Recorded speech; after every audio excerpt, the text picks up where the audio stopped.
గా మరి మహారాష్ట్ర నుంచి ఒక పార్లమెంటేరియన్గా ప్రజలకి అందుబాటులో ఉన్న నాయకుడు ప్రకాష్ అంబేద్కర్ గారు. అందరివాడు మనవాడు అయిన అంబేద్కర్ మనవడు, మనవాడి మనవడు ఇప్పుడు మన ముందు మాట్లాడతాడు. I request Prakash Ambedkar ji for his valuable address.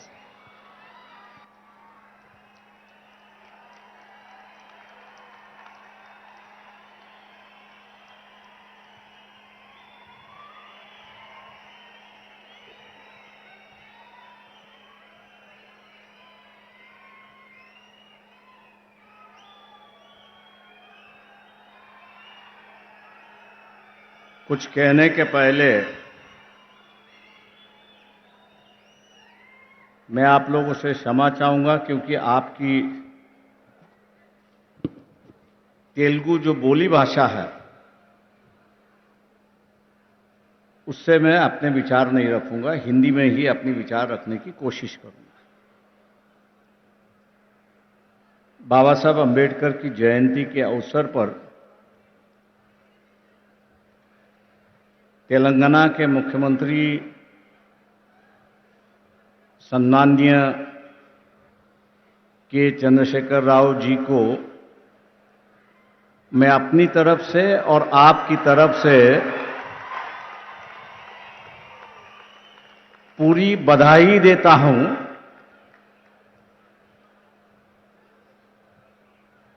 कि उन्होंने आज 14 अप्रैल है, बाबा साहब का जन्मदिन है। 125 फीट की मूर्ति का अनावरण भी आज हो गया है।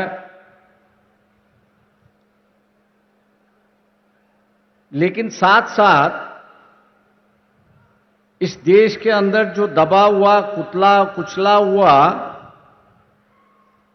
समाज जो है, उसमें एक नई चेतना, एक नई जान दोबारा उन्होंने शुरुआत की। एक चिंगारी जो है, एक नई चिंगारी उन्होंने शुरुआत की। मैं मानता हूं कि हम लोग जो है बाबा साहब की जयंती मनाते हैं,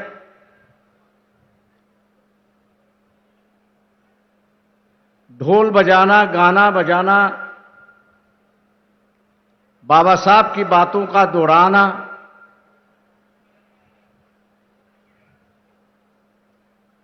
लेकिन यहां आने के बाद मुझे दिखाई देता है कि बाबा साहब की जो जयंती है वो अलग ढंग से मनाई जा रही।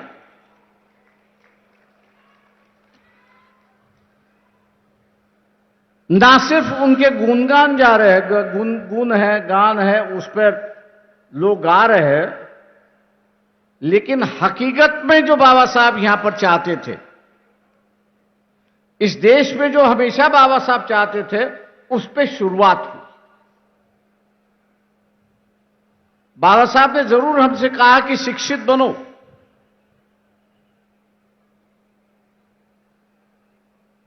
शिक्षित बनने के बाद आप संगठित हो और एजिटेट करो, लेकिन किसके लिए? हमको संघर्ष करना है। किसके लिए? तो संघर्ष करना है समाज में बदलाव लाने के लिए। हमको संघर्ष किससे लाना है? तो एक नई व्यवस्था इस देश में पैदा करनी। हमको इस देश में संघर्ष क्यों करना है? तो इस देश में इंसानियत पनपनी चाहिए, इसके लिए हमको संघर्ष करना है। ये तो सिद्धांत हुए कि जिस पर हम समाज बनाना चाहते हैं। ये जो सिद्धांत है कि जिसके बुनियाद पर यहां की समाज व्यवस्था चलती रहेगी। लेकिन आज जिस युग में हम लोग जी रहे हैं, उस युग की हकीकत भी हम लोगों को जाननी हो। और वह हकीकत है कि 1923 में बाबा साहब ने एक इकोनॉमिक थीसिस लिखी थी।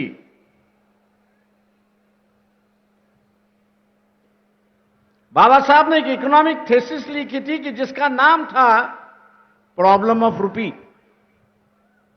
रुपए की समस्या। और इस किताब के माध्यम से बाबा साहब ने यह बताने की कोशिश की कि उस वक्त का जो राज था, अंग्रेजों का जो राज था, इंग्लैंड का जो राज था, वो रुपए के साथ में कैसे खेलते थे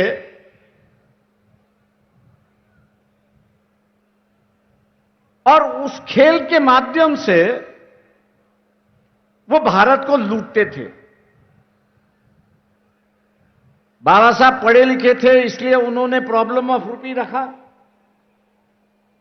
हम लोग जैसे पढ़े लिखे जो वो उसको ये कहेंगे थ्योरी ऑफ लूट। मतलब एक दूसरे का पैसा कैसा लूटना, उसका उन्होंने विवरण किया है कि अंग्रेज जो है वो भारत को किस तरह से लूट रहा है। मैं मान के चलता हूं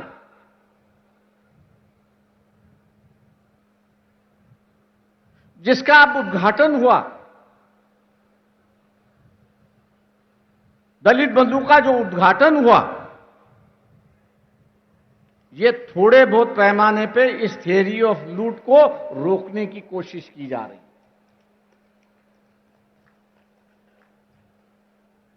क्योंकि यहां जो प्रोडक्शन करने वाला है और बेचने वाला जो है, वो यहां का दबा कुचला हुआ समाज नहीं है, दलित नहीं है, आदिवासी नहीं है, वो तो सिर्फ खरीदने वाला समाज है।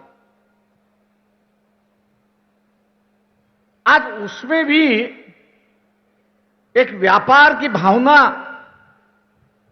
कमर्शियलाइजेशन है, उसकी कोशिश की जा रही है। मैं उसकी सराहना करता हूं और मुख्यमंत्री चंद्रशेखर राव जी का धन्यवाद देता हूं कि उन्होंने इस देश को आर्थिक दुर्बलता से कैसे लड़ना चाहिए, आर्थिक दुर्बलता से कैसे लड़ना चाहिए, और साथ साथ ये जो पॉवर्टी एलिवेशन का जो सरकार का कार्यक्रम है, उसको एक नई दिशा देने की कोशिश की। इसलिए बाबा साहब की जयंती पर बाबा साहब के आर्थिक विचारों को आगे ले जाने के लिए मैं उनको दोबारा धन्यवाद देता हूं और अपनी बात आगे बढ़ाता हूं। दोस्तों, देश को आजाद हुए 70 साल हुए, लेकिन पूरी तरह से बाबा साहब आज भी लोगों के सामने आए नहीं। हम लोग यही समझते हैं कि बाबा साहब का जो कार्य रहा है, समाज कार्य रहा है, ये दलितों के लिए, आदिवासियों के लिए, आरक्षण के लिए ही रहा है, ऐसी परिस्थिति है। ये बात जरूर है कि उनका फोकस जो था, बाबा साहब का पूरा फोकस जो था, वो पूरा फोकस एलिवेशन जो है, दलितों का एलिवेशन करना, आदिवासियों का एलिवेशन करना, और यहां हम लोगों को एक ही माइनॉरिटी दिखाई देती है, वो रिलीजियस माइनॉरिटी दिखाई देती है। इस देश में सिर्फ रिलीजियस माइनॉरिटी नहीं है, इस देश में कम्युनिटी माइनॉरिटी भी है।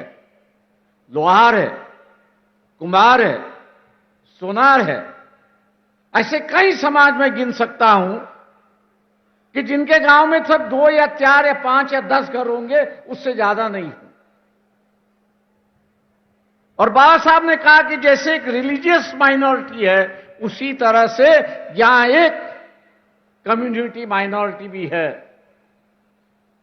और इस कम्युनिटी की हिफाजत करना है, इस कम्युनिटी माइनॉरिटी की हिफाजत करना है।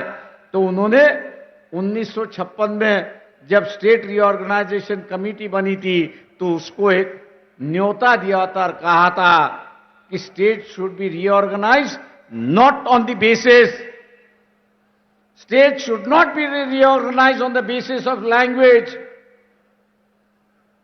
राज्य जो है वो भाषा पर आधारित नहीं होना चाहिए।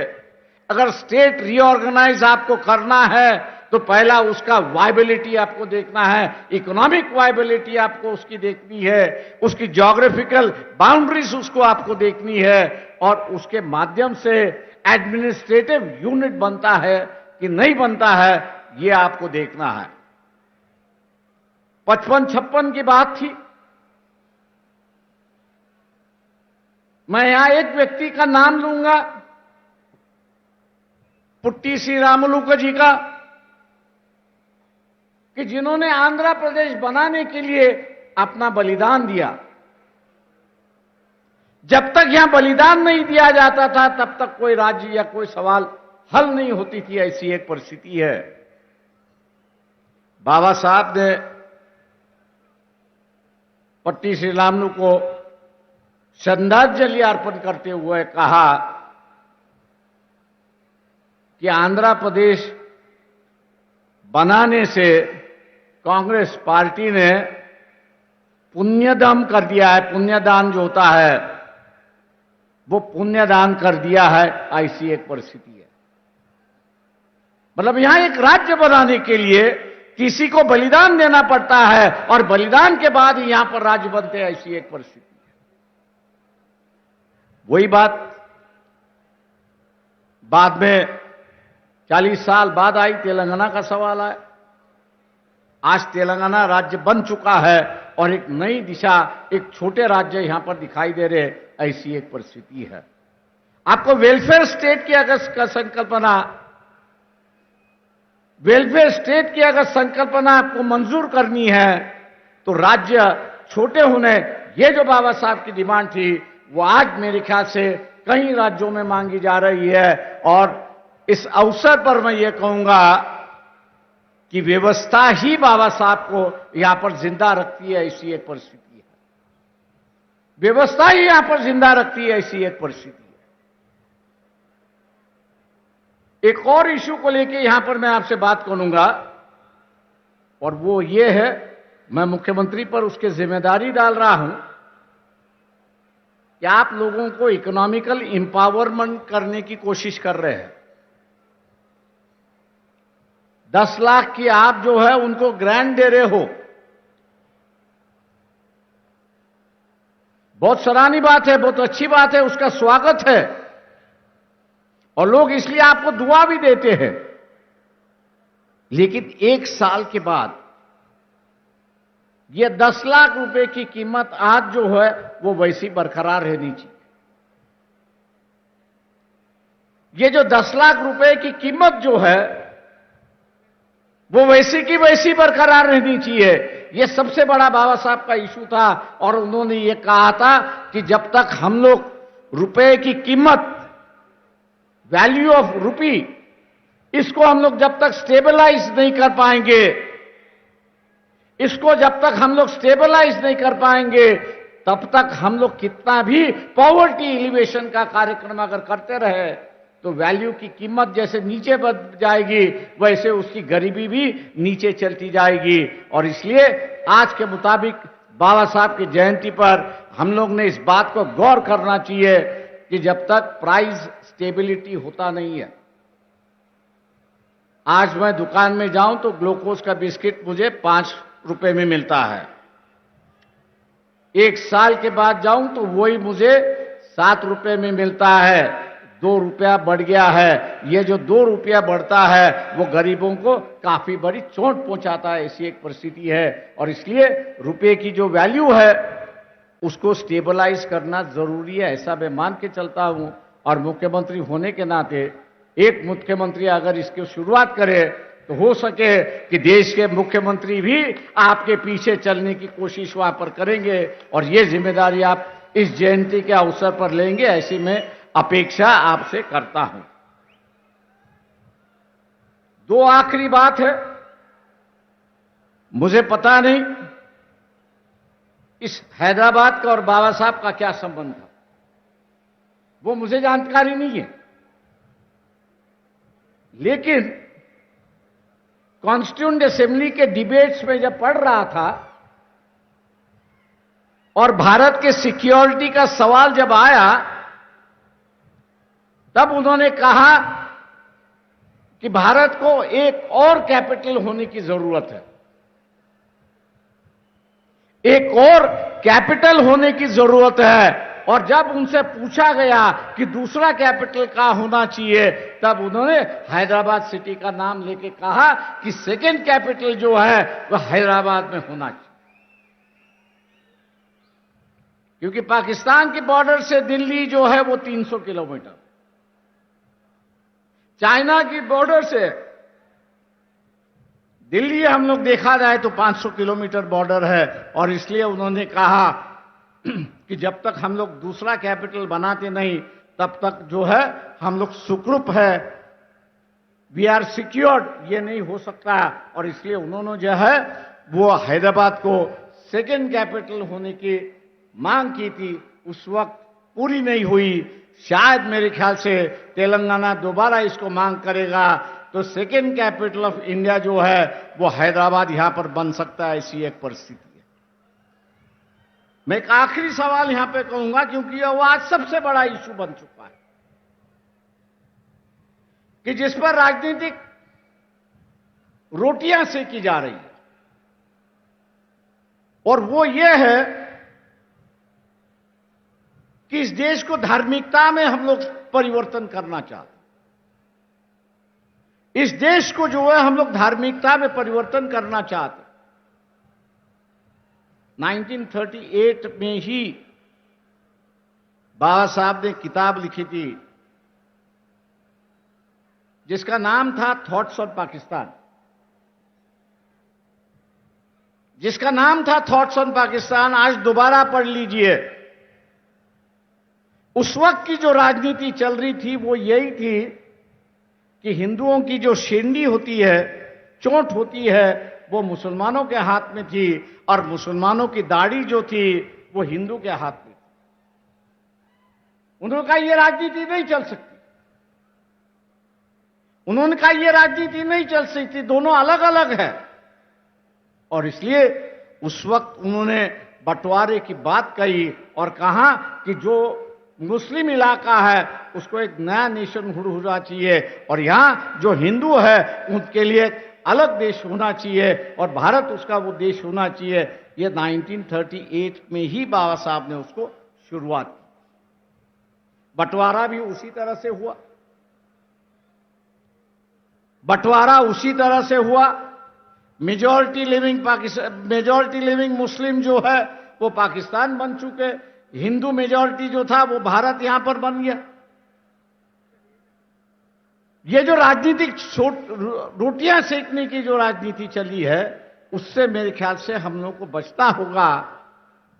उससे हम लोग को बचना होगा कि जब भैया बंटवारे के साथ साथ इस देश में रहने वाले हिंदू उनके लिए एक राष्ट्र बन चुका है, तो नया राष्ट्र की कहां की चर्चा आप शुरुआत करते हैं? ये तो गुमराह की बात है, धर्म की राजनीति की बात है। और जो बाबा साहब ने चेतावनी दी थी कि जिस दिन इस देश में धर्म और जात की राजनीति शुरुआत होगी,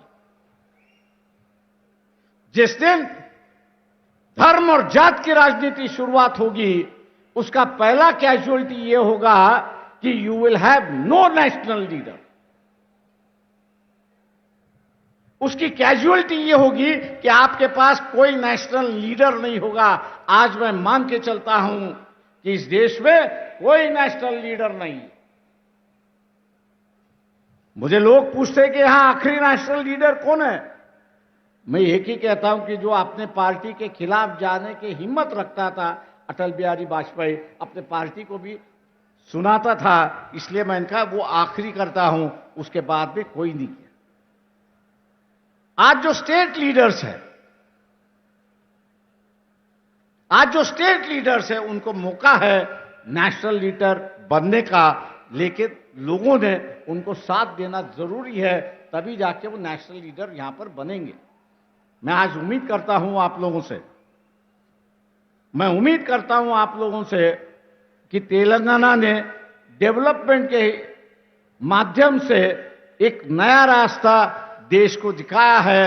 वही रास्ता आप आगे देश पे ले जाने की कोशिश करेंगे और मौका भी देंगे आपके मुख्यमंत्री चंद्रशेखर राव को। इन्हीं बातों के साथ बाबा साहब के जन्मदिन पर आप सब लोगों को बधाई देते हुए, जन्मदिन हम लोग सभी मनाते हैं, धूमधाम से हम लोग मनाते हैं, अगले साल भी मनाते रहेंगे।